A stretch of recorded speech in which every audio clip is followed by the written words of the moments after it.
Nós vamos agora, então, convidar a Fast Company com muito orgulho, né, aquele que vai nos apresentar vários cases de promoção do bem social e nos focalizar com o grande job da humanidade no momento, que é a erradicação da pobreza. Então, vamos convidar aqui o nosso querido Saulo Barreto.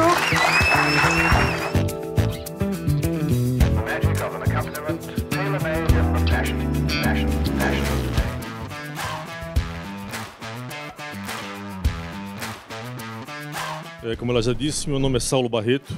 Ela só não falou que eu sou sergipano.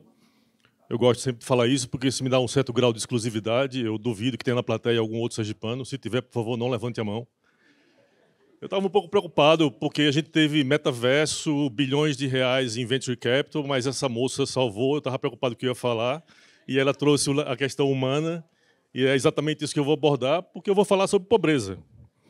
E estava preocupado exatamente porque o Marcelo me convidou para hoje, né? Afinal de contas, a atenção estava indo em outra direção. Só preciso aprender como é que funciona esse negócio aqui, mas vamos lá. Veja,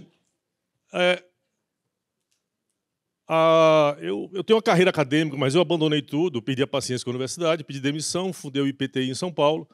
Em 2010, a gente se muda para Santa Luzia do Itaim, no sul do Sergipe, que é um dos municípios mais pobres do Brasil, para construir um modelo de como que a gente pode superar o problema da perpetuação da pobreza.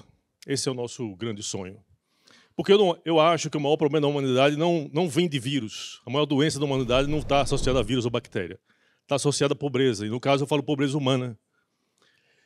Eu uma vez ouvi uma entrevista da Eco Maravilha, e ela falando sobre Pedro de Lara, ele disse uma frase que eu achei muito legal. Ele fala que tem gente que é tão pobre, tão pobre, tão pobre, que a única coisa que tem na vida é dinheiro.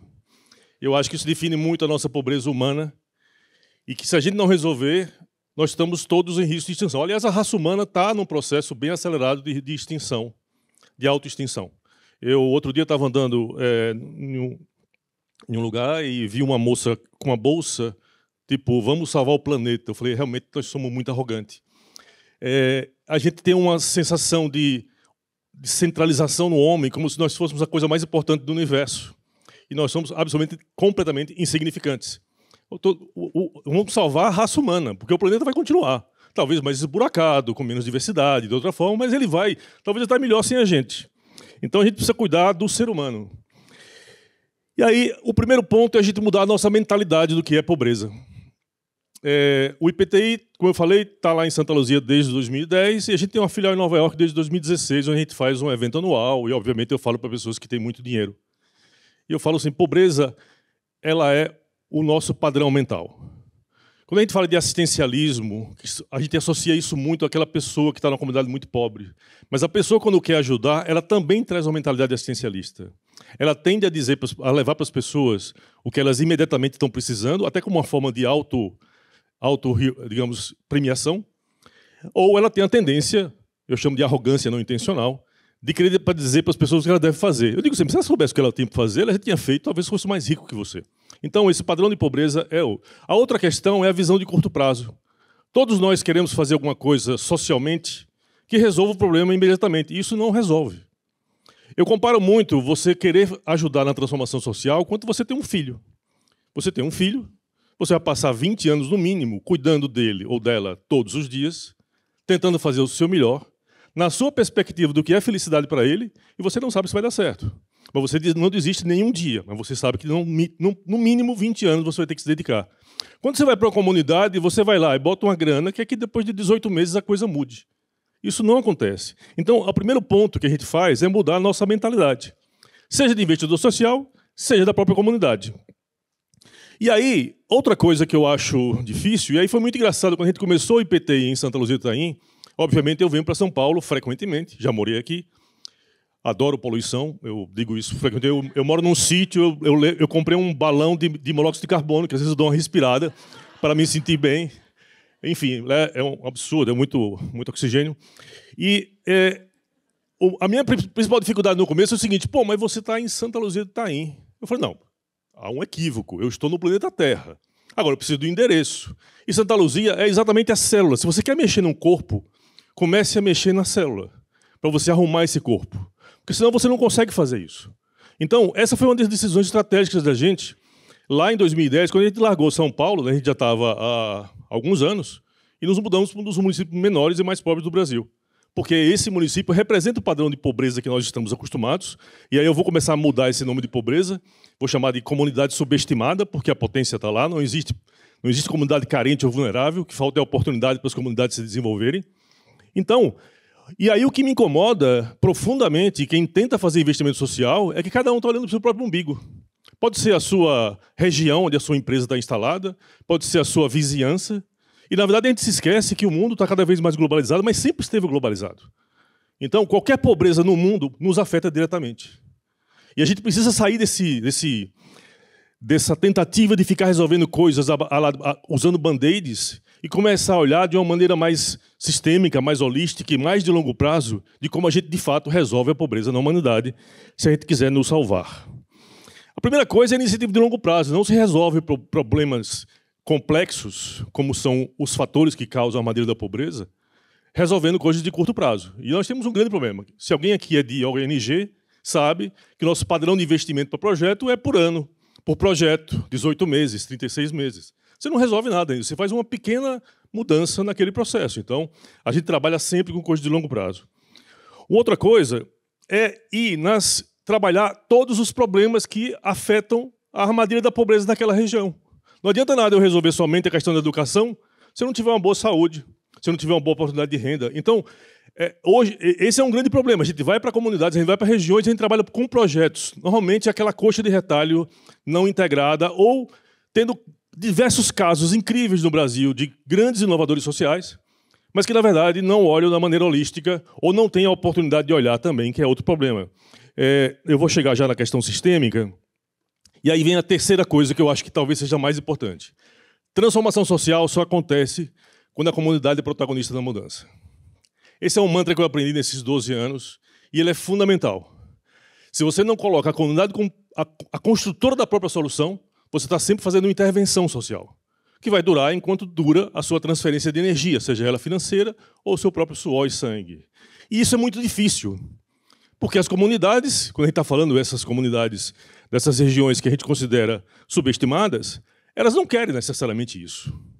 Eu adoro um livro do Bernard Shaw, escrito em 1901, chamado Socialismo para Milionários. Nesse livro, ele fala uma coisa que para mim é um mantra. Nunca dê para as pessoas o que elas desejam, dê para elas o que elas deveriam desejar, mas não são capazes ainda. Porque se você chegar para uma pessoa que está passando por uma certa dificuldade, ela vai pedir coisas que são imediatas, que vão resolver o seu problema quase que do passado. Se você quer, de fato, gerar transformação, você precisa pensar em coisas muito além. Mas a comunidade tem que ser a construtora disso. Então, no fundo, a gente faz um estelionato, de certa forma. Você engana as pessoas para que elas vão no caminho daquilo que elas deveriam desejar, mas não são capazes ainda. Então, meu sonho, pessoal, é que a gente possa construir, a partir do Brasil, e eu adorei o papo da Sheiko de manhã, porque eu encontrei com ela antes e comecei a falar um pouco com ela sobre a questão de que eu viajo muito e eu acho que o Brasil, o mundo inteiro queria ser brasileiro. A gente é brasileiro e não dá valor. Nós somos o povo mais especial do mundo, pelo menos o mundo inteiro acha isso. Eu tenho pena de quem mora em Miami, eu não sei se alguém mora em Miami aqui, eu tenho uma pena desgraçada. Eu falo assim, pô, Miami, quem mora em Miami é a caricatura de algo mal feito. Com todo respeito para quem comprou casa lá, mas eu acho um absurdo. E a gente tem que pensar que o Brasil pode ser o grande líder de criar uma escala global. Vai durar 200 anos? Tudo bem, vai durar 200 anos, mas a gente está vivendo há mais de 2000 anos construindo um modelo de pobreza. Primeiro porque a gente criou um modelo baseado no homem. Os valores que construíram esse mundo são valores masculinos. Quem dera a gente tivesse construído um mundo a partir de valores femininos. Teríamos certamente um mundo bem melhor para viver. Então precisa mudar esse processo todo. E isso tem que ser feito em escala global. Não dá para fazer somente em escala local. Nós trabalhamos com duas questões que são muito complicadas de convencer as pessoas. Tem muita gente interessada em ajudar, em querer contribuir, mas elas têm dificuldade de enxergar a maneira como a gente faz. Primeiro, porque a gente vai na origem do problema. A gente pode estar falando da educação, pode estar falando do que for, mas o problema está na primeira infância. Que não é a criança, é a mulher, porque qualquer criança vem de uma mulher. Então, essa mulher está submetida a violência de gênero, a estresse financeiro, a estresse tóxico, mal alimentada. Você vai ter uma nova geração chegando no mundo com condições totalmente adversas para serem prósperos. E é assim que a gente está cultivando essa sociedade brasileira e mundial. Então, é preciso entender que a gente tem que ir na raiz dos problemas, mesmo que isso custe tempo, custe esforço, custe dinheiro. Mas tem que investir lá para depois transformar. E a outra questão é que eu já falei aqui algumas vezes, essa visão holística. A palavra sistêmica é uma palavra muito bonita, todo mundo gosta, acha bonito, acha chique falar, mas pouca gente entende e menos gente ainda sabe fazer. Outro dia eu estava num banco que não é o Itaú, eu estava no banco dando uma palestra, e aí um diretor falou, pô, vocês fazem coisas muito legais, pena que vocês não têm foco. Eu falei, não, pena que você tem cabeça encurtada, porque se a pessoa tem anemia, ela não vai aprender direito. Se ela não aprende direito, ela vai ter menos chance de ter boa renda. E se ela não tem boa renda, ela vai ter um acesso ruim à alimentação. Então, você tem que olhar para o ser humano. O nosso pessoal de Nova York, ex-Ambev, é toda aquela coisa orientada, Então, eu vou ficar dizendo, cara, para de inventar projeto. Eu falei, bom, para de inventar ser humano. Eu só tenho um foco, que é o ser humano. Agora, infelizmente, ele é um ser complexo. Então, vamos avançar. Eu vou me perder um pouquinho nas apresentações, tá? Porque eu sou meio confuso. Já deu para perceber, mas eu chego lá. O que é que vem aí? Lentamente vem Santa Luzia do Itaim. O ano passado, o Marcelo é testemunha, a gente fez um evento aqui em São Paulo e lançou o slogan Santa Luzia do Itaim, a capital mundial das tecnologias sociais. Aí um amigo meu da Unesco, que é diretor da Unesco, perguntou, pô, mas quem foi que deu esse título? Eu falei, eu. Se alguém questionar, já está há mais de um ano, ninguém questionou, então continua valendo. Santa Luzia é uma espécie de laboratório global desse modelo, que se chama The Human Project. A nossa intenção é que ele possa inspirar comunidades no Brasil e no mundo a encontrar seus próprios modelos de transformação social, usando tecnologia, usando criatividade, essencialmente baseado nas identidades locais, para que você entenda que você tem raízes locais, mas com apelo global. É engraçado porque quando eu me mudei para lá, apesar de ser sergipano, todo mundo me chamava de doido, inclusive minha mãe. Bom, minha mãe continua chamando de doido. Mas aí, há 2 anos atrás, ele ganhou um prêmio do UBS de visionário. Eu falei assim, ó, doido com reputação, né? Porque eu continuo a mesma coisa, não mudei nada. E aí eu queria chamar a atenção, pegando casos do vírus, e a pandemia nos ensinou muito. Eu acho que, para nós, foi uma ótima referência da urgência da gente trabalhar a pobreza como o vírus real que pode matar a humanidade. E aí, vamos aprender com o vírus. Vamos criar agentes altamente contagiosos, como é o caso do Gênison. O Gênison é um menino do povoado Taboa, ele foi descoberto pela gente porque ele gostava de desenhar, e mais ou menos aos 14 anos ele foi selecionado, recebeu a melhor oportunidade e ele virou um artista de ilustração. Essa, por exemplo, é a ilustração feita pelo Gênison de um gafanhoto do manguezal. Santa Luzia é uma região coberta de manguezais e Mata Atlântica. Mas o Gênison pegou esse conhecimento dele e começou a contaminar outras pessoas, sem cura. Ele virou professor de arte das escolas. E aí ele começou a contaminar mais e mais pessoas, como, por exemplo, o Alexandre, que depois, por sua vez, foi professor da Yanara.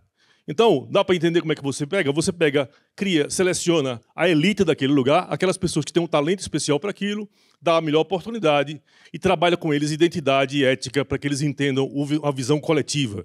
De novo, achei que falou muito isso de manhã sobre a questão humana, mas também o olhar coletivo. Cada um está olhando mais para si mesmo. Me preocupa muito, todas essas tecnologias maravilhosas que a gente ouve falar aqui, me preocupa muito o quanto do humano a gente está esquecendo de colocar ali. E por aí vai. E aí continua o processo de contaminação sem cura. Ninguém quer saber de cura. E aí a gente fez parcerias com Morena Rosa, com a Osklen, e nasceu a empresa chamada Casa do Cacete. Perguntaram onde é que fica na Casa do Cacete, e nasceu a Casa do Cacete. Eu tenho até uma história engraçada, porque uma vez eu fiz um TED Talk, e aí o pessoal resolveu botar legenda e chamaram de Fucking House. Eu achei incrível. Mas eu adorei, o diretor do Senac me ligou, pelo amor de Deus, me desculpa. Não, pai, deixa mais 2 dias, porque tem uns amigos que não viram ainda não. Eu preciso compartilhar. E aí a gente tem parcerias com a Insecta. Nenhuma dessas empresas veio atrás da gente por caridade, que é uma palavra que eu odeio. Vieram por oportunidade de negócio. Isso gera dignidade. E o Gênison foi selecionado, enfim, blá, blá, blá, blá, blá. Aí, hoje ele é o primeiro coordenador de tecnologia social da própria comunidade que trabalha no IPTI. Então, hoje ele é... E o mais interessante disso tudo, além das coisas bonitas, do desenho que ele faz, da moda e tudo mais, da puta Casa do Cacete, é o fato de que ele é uma inspiração. Eu sou um ET em Santa Luzia. Eu moro lá, no povoado Pedra Furada. Talvez eu tenha que falar Wallstone para ficar mais chique, mas enfim, é Pedra Furada mesmo. Mas eu não inspiro ninguém. Quem inspira são as pessoas da comunidade. Então, o Gênison é aquele caso daquele cara fora do eixo, que conseguiu quebrar o modelo de pobreza. E hoje as pessoas veem no Gênison uma pessoa que inspira eles a seguir esse caminho porque vê que é possível. Mas, e agora eles fizeram uma coleção, blá, blá, blá. Mas muito pior que Gênesis é a Aline. Essa é contagiosa. Eu digo que a gente criou uma espécie de Wuhan do bem, a gente cria um monte de vírus do bem ali. A Aline é professora de alfabetização. E ela trabalhou conosco durante 6 anos construindo a tecnologia social Sinapse. O Sinapse é uma tecnologia que combina neurociências com a história dessas professoras. Porque ninguém nunca foi, nenhum neurocientista, nenhum pedagogo, foi numa escola de Santa Luzia ver o que é o dia a dia dessa escola. Então quem tem que construir a solução é ela. Gastamos 6 anos. 6 anos errando o tempo todo. Aliás, se quiserem uma palestra sobre erro, eu passo 3 dias falando. Porque tudo que a gente faz na vida, no IPTI é obrigado a errar. Não é, errei. Não, parabéns, você errou. Porque no IPTI, se você não errar, você é demitido. Porque você deve estar fazendo alguma besteira muito grande e não tem capacidade de enxergar. O erro, para nós, é a parte mais importante do acerto. E a Aline hoje virou uma grande multiplicadora. Já multiplicou em Neópolis, que por sua vez foi para o Maranhão, e foi do caralho ver uma pessoa de Santa Luzia pegar um avião e multiplicar isso em Bacabeira, no Maranhão, que hoje, por sua vez, já multiplica para outros municípios da região. E aí nós criamos a rede de professores Sinapse em 2019 e celebramos, no mês passado, o match funding com o BNDES. E a rede Sinapse vai ser uma coisa autônoma. E de 4 professoras que durante 6 anos trabalharam construindo uma metodologia pedagógica que coubesse no contexto delas, em que elas conseguissem dar uma boa aula, nas condições que de fato que elas têm reais, com o tipo de público que elas têm, hoje a gente está com 2.500 professores atuando todo ano, a partir de uma pequena célula que nasceu em Santa Luzia. Mas para chegar em 2.500, que não chegou ainda, agora com o BNDES, a gente trabalhou 6 anos com apenas 4. Quem nesse país financia 6 anos de erro trabalhando com apenas 4? Outro dia eu tive uma reunião com uma pessoa de tecnologia, e aí ela fez uma pergunta que eu odeio. Se alguém me perguntar isso, não faça. Ela perguntou, mas esse projeto, qual é o valor por cabeça? Aí eu falei, olha, a gente acabou de comprar uma guilhotina para justamente cortar a cabeça de quem pergunta quanto custa por cabeça.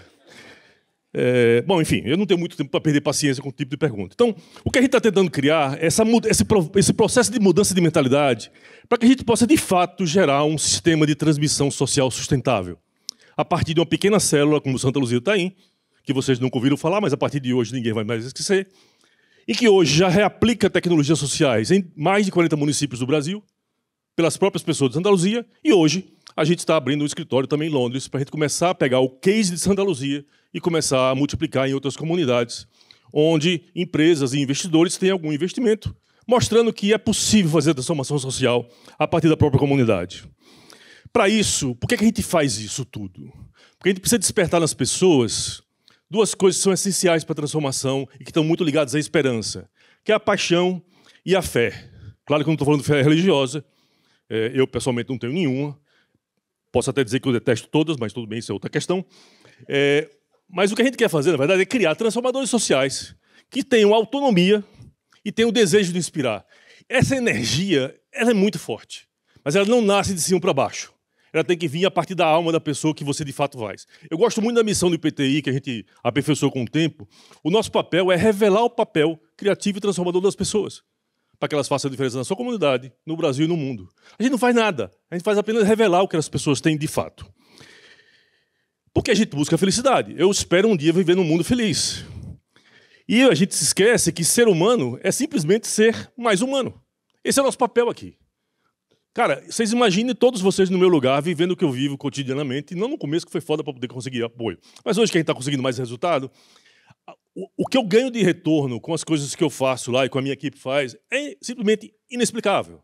E a gente sabe que a gente está indo no caminho certo. Isso é muito incrível. Diferente dessas 2 pessoas que estão aí num processo maluco de encontrar um outro planeta, onde a gente vai morar, com seus projetos megalomaníacos, de construir naves para levar as pessoas para morar em outro lugar. Eu brinco sempre que não se iludam que o Elon Musk não vai lavar a privada. Se eles acharem outro planeta para morar e levarem vocês, vai se instaurar a desigualdade social lá, tranquilamente. Porque se a gente não resolveu na Terra, a gente vai conseguir levar isso para qualquer lugar que a gente vai. Ou a gente resolve como ser humano, ou não adianta piorar o universo mais do que a gente está fazendo na Terra. E aí a gente criou um programa espacial em Santa Luzia, chamado Utopia Spaceship.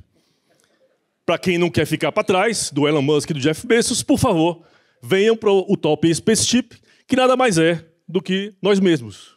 A gente pode construir a solução. E para isso eu convido vocês um dia para ir na Santa Luzia do Itaim, conhecer o que a gente está fazendo por lá. Muito obrigado.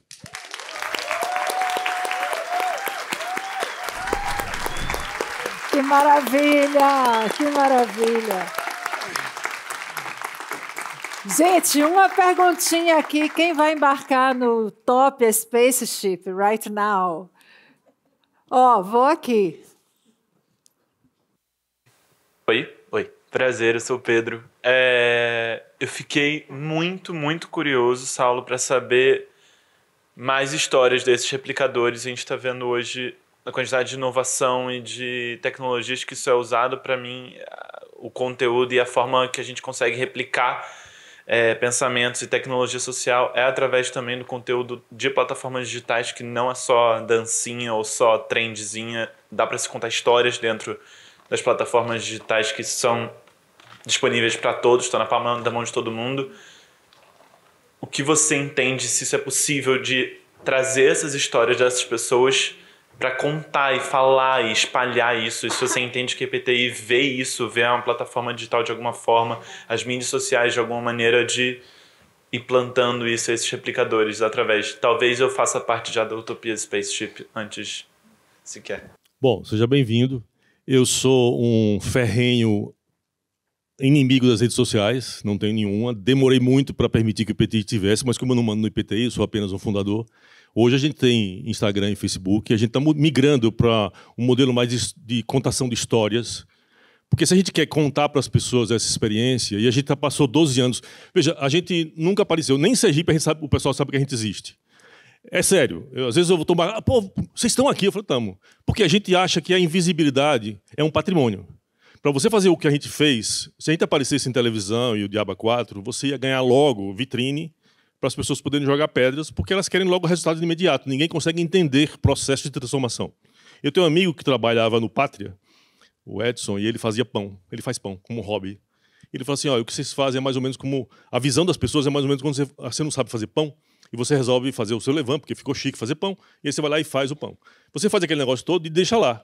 Aquilo vai ficar horas, provavelmente sem acontecer nada. Mas está acontecendo lá dentro, mas você não tem competência, você não sabe o que está acontecendo. Aí você fica puto, bota mais farinha, bota mais coisa, e aí joga fora. Então, na verdade, é um pouco isso que as pessoas elas precisam entender. Então, para nós, ter ficado 12 anos totalmente invisível foi fundamental para a gente poder construir o que a gente construiu. Então, divulgação, ela precisa ter uma pegada. Agora, a gente está num grau de maturidade que já nos permite aparecer, começar a aparecer. Agora, para inspirar. Até então, se a gente aparecesse, todo mundo ia vir na porta, mas cadê o resultado? Cadê o resultado? E não tem. Se você for em Santa Luzia, as casas continuam as mesmas. As ruas continuam sem saneamento. Mas as pessoas estão mudando. Porque transformação social é essencialmente formar capital humano. A casa pode continuar do jeito que for, não tem problema. Um dia vai mudar. Então, eu sempre falo que a pessoa o momento em que eu vou começar a impactar Santa Luzia é quando uma criança nascer em 2030. Porque essa sim já vai nascer com todo o nosso projeto de primeira infância, alfabetização e tal, e aí sim, em 2050, nós teremos a Santa Luzia dos meus sonhos. Aliás, já aviso que eu não tenho plano para morrer, não tenho a menor intenção de morrer tão cedo, porque eu tenho muita coisa para fazer. Mas eu acho que a parte digital, quando você olha para os nossos reaplicadores, na minha opinião, ela tem um papel secundário hoje. Porque a gente está falando de comunidades que não têm acesso à internet fácil, a criança não tem celular, o celular está na mão de adolescentes e jovens, e tem aquele plano pré-pago. Não tem a cultura do trabalhar... É diferente você pegar uma pessoa de uma periferia de São Paulo e você pegar uma pessoa de Santa Luzia do Itaim, de uma área rural. A pessoa aqui está o tempo todo conectado, está vendo as coisas acontecerem. Lá, ele nem sabe o que é o mundo, a não ser pela Globo. Então, eu não vejo eu acho que o contato humano, a reaplicação como inspiração próxima, ela tem um poder inicial. Depois, claro, a pessoa pula para outra plataforma. Mas como plataforma de início, eu não acho legal. Eu, pessoalmente, não acho legal. E quanto à mídia social, ao uso das redes sociais pelo IPTI como forma de divulgação, é uma coisa recente. A gente está mudando agora radicalmente para o ano que vem, para começar a trazer, na verdade, as histórias das pessoas. Não tem que mostrar o Saulo, tem que mostrar a Aline, as histórias dela, das pessoas. São elas que estão mudando a Santa Luzia, são elas que querem mudar o mundo. E aí cabe espaço e cabe, inclusive, o seu assento lá na Utopia, na espaçonave. Saulo, Diga, minha jovem. Na verdade, a gente está passando por um momento, Brasil, né, de fome. Porque uma coisa é a gente ter a tecnologia, né, que vai fazer essa mudança no sentido da pobreza. Mas quando a gente tem um momento que no nosso país, que 30% da população não tem o que comer no dia seguinte, de que forma que você, dentro da sua percepção, você acha que nós, enquanto comunidade, poderíamos começar a ajudar a sanar esse problema? Porque eu acho que essa é a urgência que a gente tem no próximo ano, na minha perspectiva. Eu vou falar primeiro, eu acho que o combate à pobreza, a partir da essência dele, é a principal urgência. Não pode ter pressa, mas é a urgência. É claro que existem demandas que são emergenciais. A fome é uma delas. Não dá para você esperar 30 anos com pessoas passando fome. A gente não atua nesse segmento. Aí a gente também tem que saber o que a gente faz. Mas a gente entende a importância dele. A gente atua para fechar a torneira. Então, por exemplo, hoje a gente constrói uma tecnologia social de segurança alimentar nas escolas, que é, em muitos lugares, a principal refeição da criança, conectando com a agricultura familiar e um data science para você saber o que aquela criança de fato precisa, quase que individualizando a alimentação dela. Isso está em curso, a gente está desenvolvendo.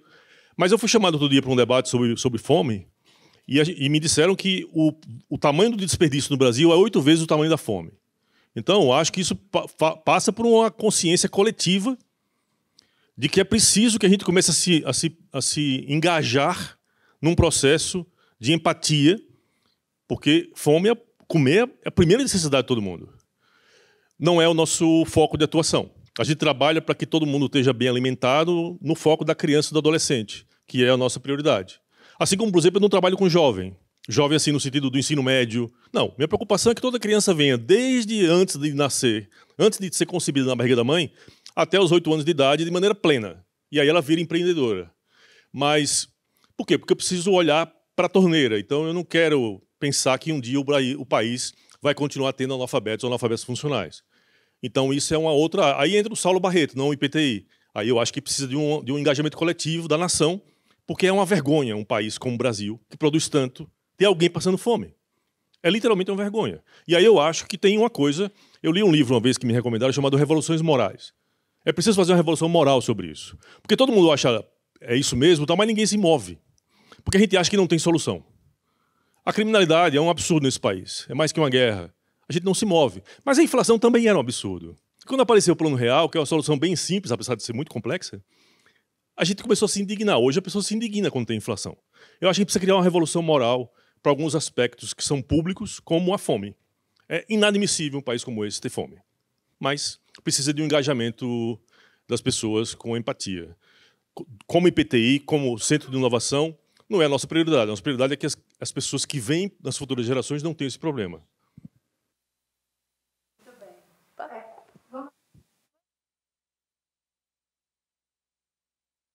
Tá bom demais. Oi, boa tarde, meu nome é Maria Rita e, na verdade, uma dúvida generalizada. A gente está preparando pessoas, olhando para o futuro, né? Preparando pessoas para o mundo futuro. Mas a gente não está preparando o mundo para essas pessoas. É possível a gente olhar para o futuro, pensar em combate à pobreza e não discutir raça e branquitude? Não reconhecendo branquitude, existe futuro? Veja, eu acho que sim. Eu acho que quando você começa a trabalhar as novas gerações, tudo isso que você está falando são mazelas que nós construímos ao longo de séculos e que estão enraizados em todos nós. Todos nós somos pessoas que estamos em processo, os que têm bom senso, pessoas que têm processo contínuo de desconstrução. O que eu enxergo e o que eu acredito, aí posso estar enganado, mas é o que eu acredito, é que quando a gente começa a trabalhar as novas gerações, aquelas que estão para nascer, da maneira mais fraterna, com todos os elementos de ética e etc., identidade, tudo ali trabalhados, você começa a construir aquela sementezinha que vai crescendo da maneira correta. O problema é que hoje nós trazemos ao mundo pessoas da pior maneira possível e colocamos ela em mundos que são os piores possíveis. Então o processo se retroalimenta. Infelizmente, a gente não vai conseguir fazer isso em 10, 15 ou 20 anos. Aí... Não estamos. A gente não está fazendo. Sim, né? Se a gente só debate racismo, que é isso que você está me respondendo. As pessoas vão estar preparadas para ser antirracistas. Não, a pessoa não vai nem saber o que é racismo. Esse é o meu sonho. Não, isso porque não existe. Não é possível. Eu sou utópico. Se a gente não... Raça não vai acabar. Veja, não vai raça deixar como de diferenças, eu sonho com isso. Tanto que a gente está lançando a Utopia. Mas a minha dúvida não é sobre o racismo. É sobre o não debate da branquitude. Veja, de novo, o que eu espero é que a gente possa ter no futuro debates que tenham mais a ver com valores humanos do que esse segmentarismo que a gente construiu nesses séculos todos. Infelizmente, a gente é um povo pobre. Infelizmente. Vamos na última aqui, tá ótimo isso, e fechamos. Há alguns meses eu andei perguntando para muita gente como melhorar o Brasil. E muita gente me respondeu, pobreza, isso e aquilo, beleza. Fui para uma promotora, perguntei isso, e ela me trouxe a realidade do Brasil, que em São Paulo muitas vezes a gente não vê. Cidades onde famílias moram em um quarto, e a realidade é que eu fui estuprada pelo meu pai, então eu vejo o meu marido estuprando minha filha, e tá tudo bem, é normal. Eu não como, então como que eu quero resolver realmente a educação se eu não como, porque eu não consigo, assim, não dá para pensar direito se eu não como. Minha saúde mental, horrível. E eu vejo super a questão de as empresas são obrigadas a criar coisas de sustentabilidade porque investidores de fora estão obrigando, não é no Brasil. E a minha geração é uma geração que exige sustentabilidade, mas é a geração que mais consome Shein também. Então, e aí? O que a gente vai fazer sobre tudo isso? São problemas da sociedade contemporânea. O que a gente aposta no modelo que a gente desenvolve em Santa Luzia, que a gente espera expandir, é que aos poucos a gente construa da maneira certa, olhando para uma visão de longo prazo e trabalhando essas pessoas. Porque isso que você falou é a realidade que eu vejo lá onde eu moro o tempo todo. Mas eu sei que um dia aquilo vai mudar. A gente está vendo esse movimento acontecer e eu espero que essa cidade um dia possa inspirar outras cidades e que a gente comece aos pouquinhos, porque, infelizmente, todos os problemas que qualquer um de vocês vai trazer aqui é um problema urgente, em que milhões de pessoas estão passando no seu dia a dia. Em qualquer circunstância, pode ser racismo, pode ser fome, pode ser o fato de estar vivendo nesse ambiente tão tóxico. Isso é urgente e está afetando, mas, infelizmente, a gente precisa olhar, se a gente quer, de fato, promover transformação, a gente tem que olhar a muito longo prazo, entendendo que é urgentíssimo, mas não pode ter pressa, porque sem capital humano, a gente não muda. A gente só faz intervenções. E eu acho que, pessoalmente, eu já estou cansado da gente viver num país em que, historicamente, está sempre crescendo a desigualdade. Por quê? Porque a gente está sempre tentando remediar alguma... Não tem como remediar. Você tem que dar a essência do problema e começar a corrigir, mas você não consegue fazer isso em escala nacional. Infelizmente. Então é preciso entender que é um processo. Mas se a gente não começar hoje fazendo bem feito e criando um modelo de escala que seja possível, daqui a 50 anos estaremos nós discutindo da mesma maneira, com as pessoas sofrendo da mesma maneira. Então, infelizmente, temos uma guerra pela frente, mas eu acredito nela, na vitória.